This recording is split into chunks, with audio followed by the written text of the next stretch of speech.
What's a time you looked guilty but weren't?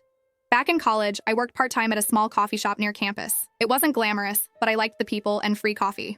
One afternoon, during a slow shift, a regular customer named Mr. Graham came in. He was a kind, older gentleman who always ordered the same thing: black coffee and a blueberry muffin. I handed him his order, and as I was wiping down the counter, I noticed the cash register drawer wasn't fully closed. I absent-mindedly pushed it shut without thinking much of it. Just then, my manager, Lisa, walked in, her eyes immediately darting to the register. She looked at me and asked, "Why is the register short $50? I froze. I had no idea what she was talking about, but her accusing tone made me panic. "I don't know," I stammered. "I just touched it to close it." "Exactly," she interrupted. "You were the last one near it." I felt a lump forming in my throat. I tried to explain that I hadn't taken anything, but the more I defended myself, the more guilty I sounded. Other staff started glancing over, whispering to each other. I could feel the weight of their judgment pressing down on me.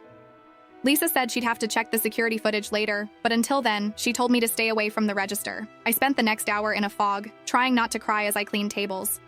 Finally, Lisa called me into the office. I braced myself for the worst, but when I walked in, she was smiling. Turns out Mr. Graham accidentally paid with a $100 bill instead of a $50 bill and didn't realize it, she said. Relief washed over me, but I was also frustrated. "So, I didn't do anything wrong?" "No," she admitted, a bit sheepishly. "Sorry for jumping to conclusions." From then on, I made sure to avoid even looking at the register unless absolutely necessary. It was a small mistake, but it taught me how easily a misunderstanding can spiral into something bigger.